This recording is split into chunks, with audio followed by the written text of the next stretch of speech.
Hi everybody, Rusty Blackwood here, and I'd like to welcome you today. This is August 13th, 2019, and it is kind of a overcast day.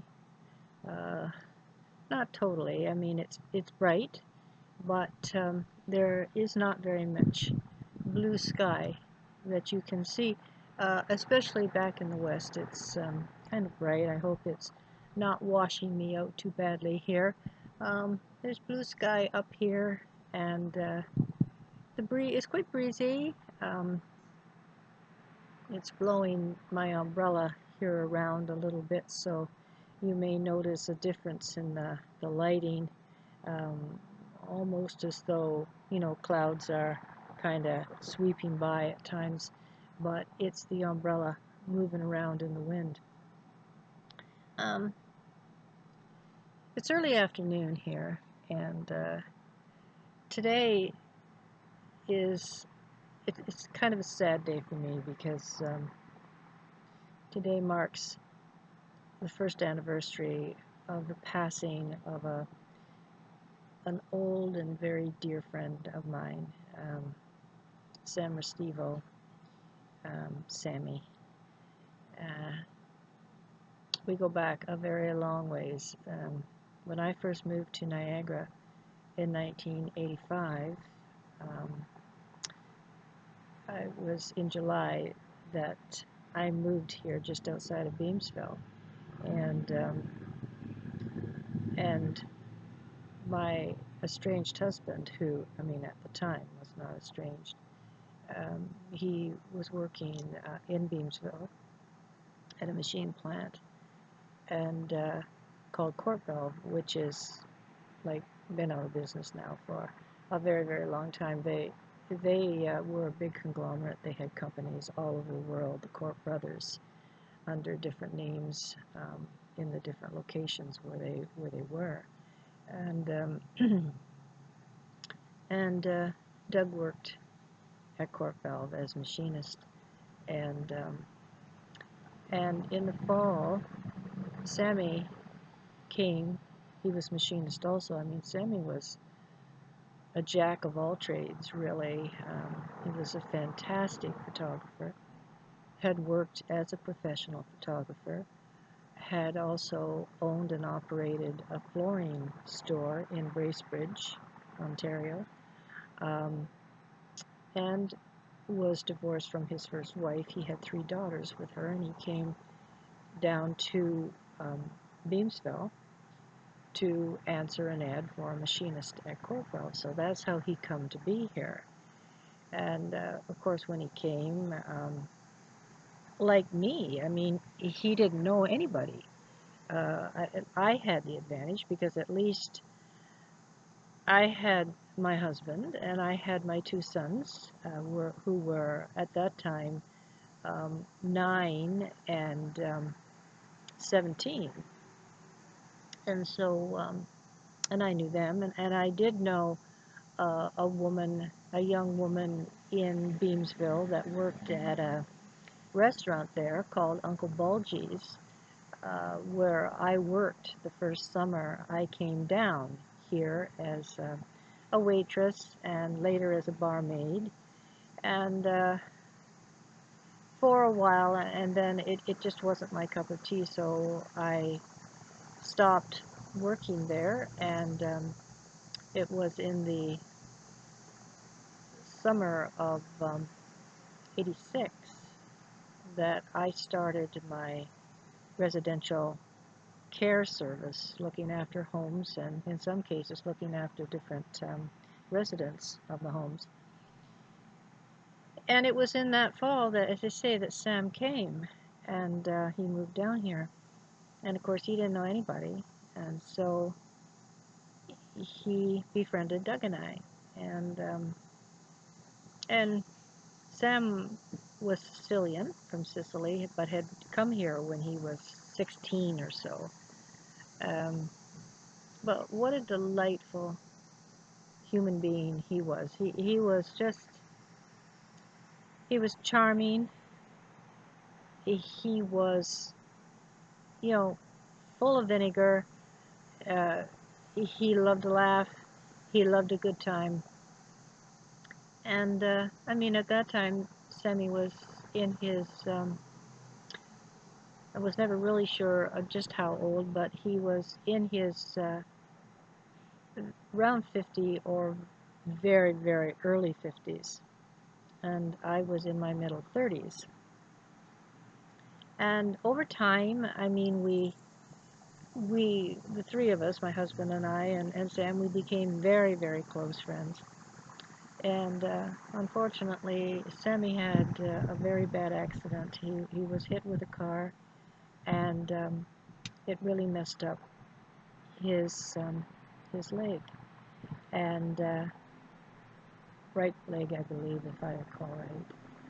And because this was so many years ago, and so he recovered from that, but he never really had full use of his leg as he did prior to this accident happening. So, um, so he always, sort of had that. And he was a very, very proud man, and took great care of himself. Um, took great care to his appearance. He always presented himself in the best possible way, and really, really cared how he was perceived by others. And so, of course, when that happened, it was hard for him to come to terms with that. And so I hope through all of that my husband and I helped him to cope with the change in his life and the fact that things were, he had to accept what he couldn't change and come to terms with it. And I think he did, as much as Sammy would ever admit to anyway. But Sam loved photography, and he was an exceptionally creative photographer. He liked to make use of the most odd things that you would ever think that could be used for props. Cellophane, colored cellophane that he'd crinkle all up to catch the lights and things like that. And using lace, fabrics, and of course satins and silks and things like this, and use them in very creative ways, not just hang them like drapes or anything like that, but use them extremely creative to catch the shadows and to catch the light, and to make it seem as though what you were looking at was very clouded in mystery and things like this. And he wanted to get back into his photography, and so he had asked me if I would help him, because he knew that I was very used to being in front of a camera lens, because before I had moved to Niagara, I was a musician, a bassist, and vocalist, and I was working in the last band I was in, was a country rock blues band called Mirage, and so there was, a lot of PR, a lot of promotion that had to be done, a lot of photography and things like that. So I was very, very used to being in front of the camera lens, and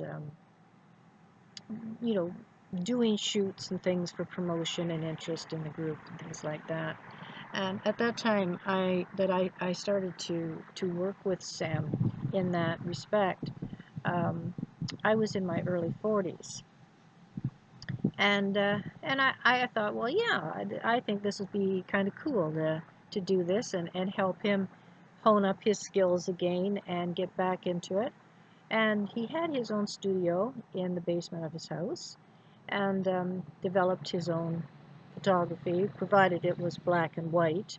He had his own dark room, and I got to watch when he would work in there and the different aspects of developing um, beautiful, beautiful pictures, classic black and white, and even as much as color is taken for granted nowadays, um, there is nothing, I don't think, any more stunning than a classic black and white shot. Um, it never fades. It remains the same as when it was captured, whereas color over time, from film, not digital, but film, that Sam used. I mean, this was before digital cameras. If they were on the market, they were relatively um, not used yet very often by photographers, whereas now they're the norm. Sam still worked with film and the different cameras that he had for depending on the type of shoot that he wanted to do. And so I worked with him to help him get back into the swing of it, and we did shoot after shoot after shoot, and in his studio, mostly in his studio, the odd time outside, but the majority of the time that I was helping him was in the winter, and of course it was cold and snow everywhere, and so to go outside, you know, it it wasn't always the most comfortable. I did do a shoot with him down in Niagara Falls, uh, in Ontario, um, in front of the American Falls when we did this shoot, and I was wearing a mink coat, and and so I was warm. I mean, this was a full-length mink, and I was very warm, and we did different pictures in front of the different buildings down on the parkway, and also with the falls in the background. And unfortunately, I don't have those pictures. I don't know with Sam whether he had put them away in portfolios or whatever. He did send me or brought me a lot of the negatives and the proofs and that of the different shoots that I did with him. So I've got quite a few of those, but the ones we did in Niagara Falls, I don't have them. So, but they turned out beautifully, like anything Sam did. I mean, he put his sterling touch to whatever he touched, and you could tell these were Sam's.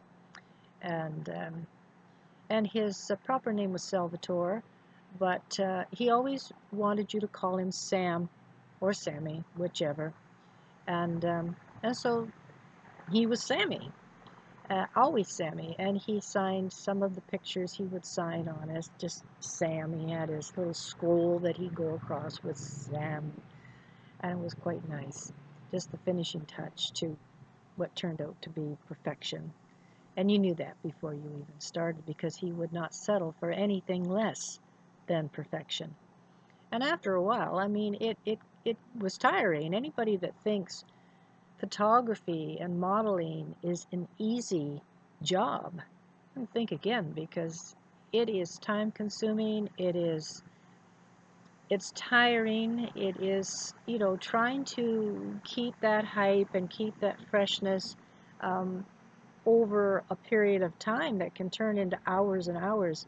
It's not easy, and but the end result was always worth it. And the look on his face, he'd smile because he knew, hey, I did it again, type of thing. Yet, no, he was the first. He would never admit that he was good because, in Sam's eye, there's always room for improvement. I can do better. We can do better. And so we're going to try again. We're going to do this on such and such a night, and we're going to where I want 3 different outfits, and I'm going to have 3 different sets, and I'm going to do 3 different sets of lighting. And so you knew ahead of time, come prepared, this is the way it was going to be. And I remember one night we were doing a shoot, and he had this bench that he had made. He was very creative, like all of his sets he made, the props and everything in the sets, a lot of them he made himself. And he had this bench, and he wanted me to lay on my side on this bench, and there was he was using this It was red satin, like a raspberry satin, over the bench, and then I was supposed to lay there, and it was like a boudoir um, shoot that we were doing, and because we did all different types of shoots, everything imaginable we did, because so that he could be ready for whatever he was going to be asked to shoot. So we were doing this boudoir photography, this shoot, and so I was wearing a very pretty teddy, and I was laying on my right side on this bench, and he had a white satin sheet, like sheet, sort of draped over my hip down the front, and of course it just hung down the back. Well, the set was backlit, so that you just got an illusion of lighting sort of coming up from underneath and behind. And of course there were the overhead lights at the front that were coming down, but this was to give this illusion of some form of, I don't know, whether it was to be sunrise or what it was supposed to be coming up from behind. And it was very, very creative. But all of a sudden, it was laying there, and you could smell something that didn't smell right, and all of a sudden, there was flames. The sheet had taken fire, caught fire from the one light down below. It was very, very, it was over before it almost began, because he realized what was happening, and he was, for a man who, he couldn't, because of his leg, he couldn't get around and walk as quickly as he once did. He was around there like a shot, and he he pulled the sheet out. He got everything taken care of. He was concerned that, for me, that hopefully nothing came up behind and kind of, touched or smudged where where it shouldn't, this type of thing. But it was fine. But afterwards, we had laugh about that, because I mean, could have, it could have been disastrous. But from the lens that he looked in, he obviously saw a lot more through that lens than what a person looking at the picture would see. But that was something that I can remember about one of the shoots, and but the majority of times it was very pleasurable. Um, he was always so creative and so patient with me. If I wasn't just getting it right the way he wanted it, um, he was very patient and would explain to me what it was that he wanted, and I try my best to act the part and give what he was asking for. And so, I mean, we were friends for an endless amount of time. And one of my very best friends I think I've ever had in my life. Uh, if you needed him, he was there, like bang, in a shot, he was there. And Sam did not have the easiest life. He lost his middle daughter to cancer, and it was a very, very, very difficult time for Sam. And I hope that I know that Sam is at peace, and I know Sam is in heaven, and he is with his daughter and his parents and all those that were close to him that had gone before. And Sam himself um, contracted lung cancer, and he died a year ago this very day. And so um, I think of Sam often.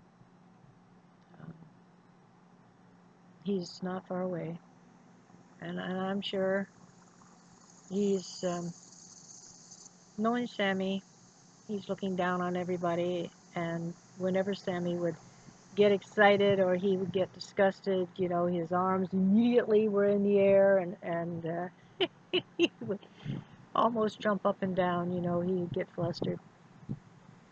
But it was because he cared. I don't think I knew anybody that was any more caring, any more protective, any more loving than Sammy. And so I wrote a poem for Sam not long after he passed. And I've always used poetry whenever I get upset or I get depressed or I'm just feeling blue. And it's a way for me of letting out my, I guess, inhibitions or just releasing the way I'm feeling so that I can feel better. And so I wrote this poem for Sam, and I haven't published it in a new collection of poetry yet. When I get around to doing another collection of poetry, I will include it, but I haven't yet. It is on my poetry site named Inspiration in Thought.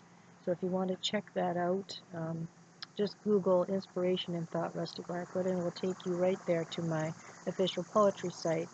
And you can read this poem that I wrote for Sam there, but I'm going to read it for you here. And oftentimes I choose music to go along with my different poetry, but I by no means claim um, any type of claimature or anything for the music that I use. It is just there to accompany the poem as you read it. And I had chose "I'll Be Seeing You" um, for this poem. And the name of the poem is called Sacred Secrets. I have often wondered about life's sacred secrets, the reason for living, the reason for leaving. And life can be long, it can sometimes be short, yet we accept whatever happens as part of life's course. The days speed along, the years quickly follow, till we find ourselves nearing a path that is shallow. Then what do we do?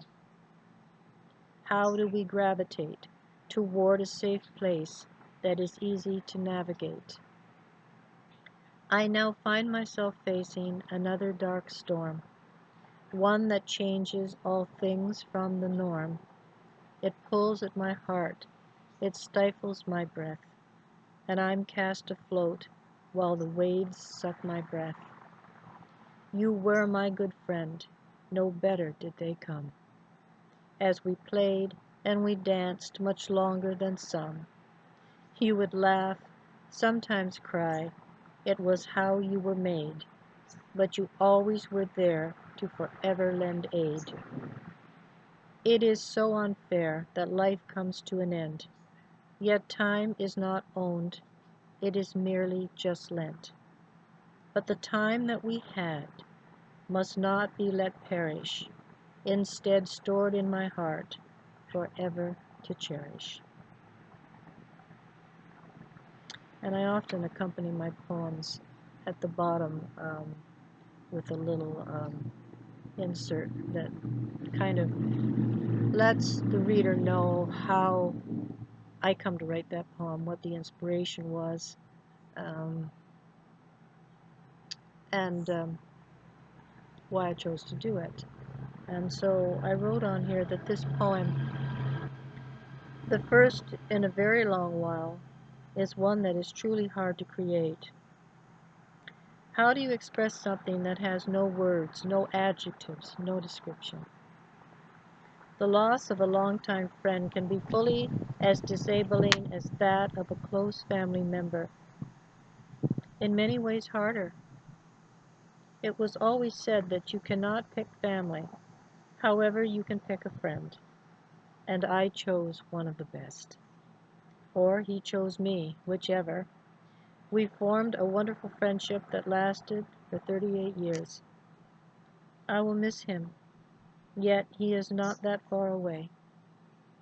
I hope his wife and family can take comfort in knowing this. Thank you, Sammy, for all the wonderful times.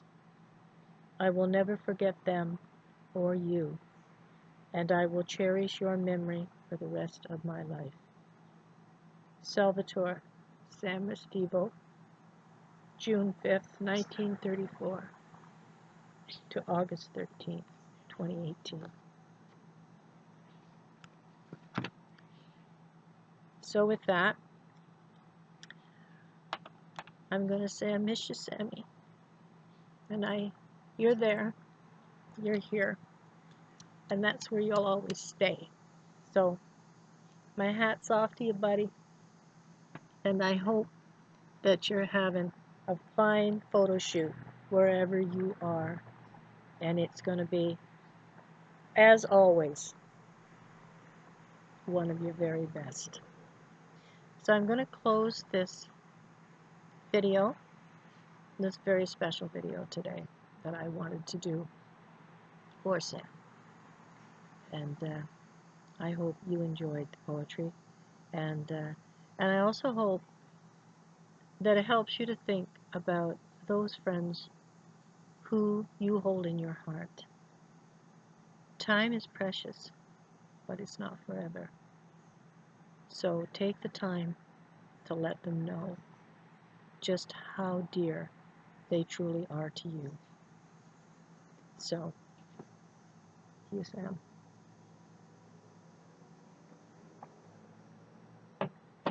So I will be back soon with a new video on my patio here as I continue this impromptu series, and hope that you will join me then. Now for now, I will say so long, and be safe, God bless, and take care. Bye for now.